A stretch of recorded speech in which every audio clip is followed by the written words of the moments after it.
مرکز کی شان و شوکت احمد رضا کی رنگت، علم و ادب کا دھارا ہے جامعہ ہمارا، علم و ادب کا دھارا ہے جامعہ ہمارا۔ بسم اللہ الرحمن الرحیم۔ بات ہم نے یہاں سے چھوڑی تھی کہ قاضی صاحب یتیم کے مال کو قرضے میں دے سکتے ہیں، یہی تو مسئلہ تھا۔ تو قاضی صاحب کو یہ حق حاصل ہے کہ وہ یتیم کے مال کو قرضہ دے سکتے ہیں، لیکن صغیر کے جو سرپرست ہیں، اس باب میں صغیر کے سرپرست سے 4 شخص مراد ہیں۔ باپ، باپ کا وصی، دادا، دادا کا وصی، یہ 4 ہی تو مراد ہیں۔ تو ان چاروں میں سے کوئی بھی سرپرست صغیر کے مال کا قرضہ نہیں دے سکتا۔ کیوں نہیں دے سکتا؟ اس کا تفصیلی بیان کل کے سبق میں گزرا، کیا خرابی لازم آئی۔ اور قاضی کے برخلاف یہ مسئلہ ہے، قاضی صاحب یتیم کے مال کا قرضہ دوسرے کو دے سکتے ہیں۔ اب دونوں میں وجہ فرق کا بیان آج ہے۔ آخر کار قاضی صاحب یتیم کے مال کو قرضہ کیوں دے سکتے ہیں، ان کے لیے کیوں اجازت ہے، اور وہ چاروں میں سے کوئی ایک صغیر کے مال کو قرضہ کیوں نہیں دے سکتا کسی دوسرے کو، تو اس میں وجہ فرق کیا ہے؟ تو صاحب کتاب نے وجہ فرق یوں ذکر فرمائی ہے کہ قاضی صاحب کا یتیم کے مال کو قرضہ دینا یہ دین کی نگہداشت کے قبیل سے ہے۔ جب یتیم کے مال کو وہ قرضہ دیں گے کسی کو، تو دین کو گویا کہ محفوظ، دین کی حفاظت کر رہے ہیں، کیونکہ قاضی صاحب دے رہے ہیں تو واپسی بھی کون کروائے گا؟ قاضی صاحب۔ یعنی وجہ اس کی یہ ہے کہ ظاہر سی بات ہے، قرضے کی بربادی، آپ نے قرضہ کسی کو دے دیا مثال کے طور پر، تو واپسی نہ ہونا یہ 2 وجہ سے ہوتی۔ واپس نہ ہونے کی صورت میں آپ کا مال برباد جا رہا ہے۔ تو دین کی بربادی یہ 2 صورتوں میں منحصر ہے، یا تو مقروض و مدیون صفت افلاس سے متصف ہے، جب آپ نے واپسی کا مطالبہ کیا مکفول عنہ سے، مکفول عنہ جس پر مطالبہ ہے، مدیون مقروض، آپ نے کہا وہی وہ جو دیا تھا، ضرورت پیش آ رہی ہے واپس کرو، مدت آ گئی، تو اس نے عذر پیش کیا کہ انی مفلسن، میں تو نادار ہوں، مفلس ہوں، تو افلاس کی وجہ سے دین برباد ہو رہا ہے آپ کا، یعنی نہ ملنے کی وجہ زیادہ غالب آ رہی ہے، تو دین برباد ہی ہوا۔ جب وہ مفلس ہے، جب بھی اس کے دروازے پر جاؤ گے یا مطالبے کے لیے کسی کو بھیجو گے، کیا ہے، کہاں سے دوں؟ اور یا دین کی بربادی انکار کی وجہ سے ہوتی ہے، انکار مدیون و مقروض کی بنیاد پر، کہ وہ واپس کرنے پر قادر تو ہے مگر کہہ رہا کہ لینا ہو تو لے لینا، تجھ میں دم ہو۔ ایسے بھی ہٹیلا ملتا زندگی میں، یار بار بار آ رہا ہے پیسے لینے کے لیے، تجھ میں دم ہو تو لے لینا، نہیں دوں گا، اب کرتے رہو کیا کرو گے۔ تو اس میں بھی مطلب یہ ہے کہ مال کی بربادی ہے۔ اب جناب جو دین کی بربادی یا تو افلاس کے ذریعے ہے یا انکار کے ذریعے ہے، اور ظاہر بات یہ ہے کہ قاضی صاحب جب یتیم کے مال کو کسی کو قرضہ دیں گے یتیم کے مال سے، تو وہ لوگوں میں سب سے زیادہ معتمد جو ہوگا اس کو قرضہ دیں گے، اور سب سے زیادہ اصل میں قرضے کا مسئلہ کیا ہے؟ آمنوا اذا تداینتم بدین الی اجل مسمى فاکتبوه ولیکتب بینکم کاتب بالعدل، جب تم آپس میں لین دین کرو تو ایک مدت معین تک لکھ لو، اور لکھنے والا تم میں ٹھیک ٹھیک لکھے۔ ولا یأبى کاتب ان یکتب کما علمہ اللہ فلیکتب، اور لکھنے والا لکھنے سے انکار نہ کرے، اللہ نے جیسے اسے سکھایا تو وہ لکھ دے۔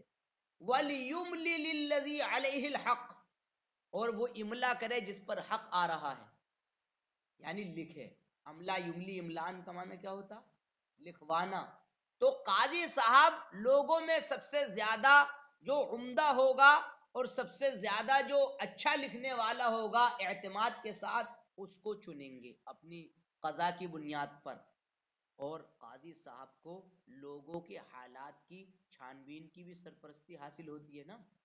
قاضی ہیں وہ تو قاضی صاحب کو تفحص، تفتیش اور قریت کرنے کی سرپرستی حاصل ہوتی ہے. کوئی قرضہ مانگنے کے لیے آیا کہ وہ صاحب تھوڑا یتیم کے مال سے ہی قرضہ دے دو، یا یتیم کے مال سے قرضہ دینے کی سوچی قاضی صاحب نے، تو جو لینے آیا ہے تو ان کو یہ حق حاصل ہے کہ اس کے احوال میں تفتیش کریں قاضی صاحب، قریت کریں اور لوگوں سے پوچھے، تحقیق کریں. تو اب قاضی صاحب جب تحقیق کریں گے تو یتیم کے مال سے قرضہ دینا اس کو چنیں گے کہ جس کا افلاس متحقق نہیں ہوگا. یعنی قاضی صاحب کو یہ لگے گا کہ بھئی واپسی کا جب آ جائے گا معاملہ تو ظاہر اور غالب یہ ہے کہ یہ مفلس نہیں ہے، یہ دے دے گا. تو قاضی صاحب کا جب رجحان طاقتور ہو جائے اور غلبہ ظن غالب ثابت ہو جائے کہ یہ مفلس نہیں ہے، ظاہر سے بھی لگ رہا ہے اور غالب بھی یہی ہے کہ اس کا افلاس متحقق نہیں ہے، تو اب قاضی صاحب یتیم کے مال سے اس کو قرضہ دے سکتے ہیں، کیونکہ قاضی نے اپنے علم کی بنیاد پر اس کو قرضہ دینے کا فیصلہ کیا ہے. لہذا انکار کے ذریعے مال کی بربادی متحقق نہیں ہو سکتی. کیوں؟ جیسے ہی انکار کرے گا تو یہ قاضی ہے، تو ان کی تو قضا پورے شہر پر نافذ ہے، ان کا حکم چلتا ہے. تو اگر انکار کرے گا، افلاس تو متحقق ہوا نہیں تھا ورنہ قرضہ ہی نہیں دیتے، مالداری تھی. اب مالداری میں یہ ہوتا کہ قاضی صاحب تم میں دم ہو تو لے لینا، تو قاضی صاحب میں دم نہیں ہے کیا؟ وہ تو ہے، اتنا دم ہے کہ ڈبل دم ہے، انکار بھی نہیں کر سکتا. تو اس بنیاد پر وہاں انکار کے ذریعے مال کی بربادی کا تحقق نہیں ہوگا. لہذا قاضی صاحب اس بنیاد پر یتیم کے مال کو قرضے میں دے سکتے ہیں، وہاں ضرر لازم نہیں آ رہا ہے. ہاں غیر قاضی کو یہ سرپرستی حاصل نہیں. اگر غیر قاضی نے یتیم کے مال سے دے دیا اٹھا کر کے، سمجھے، تو پھر ملک کا بغیر عوض کے ضائع کرنا لازم آئے گا. ملک اس سے ہٹ جائے گی اور عوض بیچارے کو کچھ ملے گا نہیں، افلاس کی بنیاد پر یا انکار کی بنیاد پر. تو فی الحال اس کا کوئی عوض نہیں ہے، لہٰذا وہ ضرر محض ہوگا. اس بنیاد پر جب جس میں ضرر لازم آ جائے تو وہ تصرف اس کے لیے جاری نہیں ہوگا، اس لیے وہ اس کا مالک نہیں ہوگا. ہاں اپنا مال غیر قاضی دوسرے کو قرضے میں دے سکتا، اپنا جتنا چاہے دے، لیکن جن کا سرپرست ہے ان کا مال نہیں دے سکتا. یہ فرق بیان کیا. دیکھیے ووجہ الفرق، فرق کی وجہ یہ ہے ان الاقراض من القاضی من باب حفظ الدین، کہ قاضی کی طرف سے قرض دلانا یہ دین کی نگہداشت کے باب سے ہے.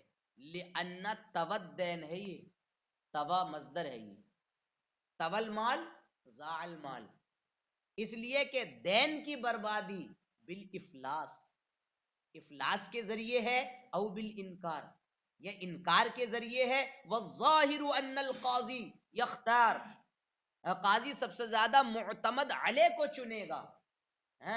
لہو ولایت التفحص عن احوالہم، قاضی کو ان لوگوں کے حالات کی چھان بین کی سرپرستی حاصل ہوگی. فیختار من لا یتحقق افلاسہ ظاہرا وغالبا، لہذا وہ چنے گا ان کو، یعنی اس کو چنے گا جس کا افلاس، جس کی ناداری متحقق نہیں ہوگی ظاہری طور پر اور غالب طور پر. وَكَذَا الْقَاضِي يَقْضِي بِعِلْمِهِ، اسی طریقے سے قاضی جو ہے وہ اپنے علم کی بنیاد پر فیصلہ کرے گا، لہذا انکار کے ذریعے دین کی بربادی متحقق نہیں ہوگی. وَلَيْسَ لِغَيْرِ الْقَاضِي هَذِهِ الْوِلَایَةِ، اور غیر قاضی کو یہ ولایت اور یہ سرپرستی حاصل نہیں ہوگی. فَبَقِيَ الْإِقْرَاض مِنْهُ إِزَالَةَ الْمِلْكِ مِنْ غَيْرِ أَنْ يُقَابِلَهُ عِوَضٌ لِلْحَالِ، تو اب یہ قرضہ اس کی طرف سے دلانا یہ بغیر فوری طور پر عوض کے، یعنی عوض کے اس کے ہاتھ میں آئے بغیر ملکیت کو اس سے ختم کرنا ہے اور یہ ضرر محض ہے، فلا یملکہ، لہٰذا وہ اس کا مالک نہیں ہوگا۔ ہاں اس غیر قاضی کو یہ حق حاصل ہے کہ وہ اپنا مال دوسرے کو، مطلب یہ ہے کہ مدائنت کے طور پر دے دے، سمجھے کہ نہیں، یعنی دین کے طور پر دوسرے کو اپنا مال دے۔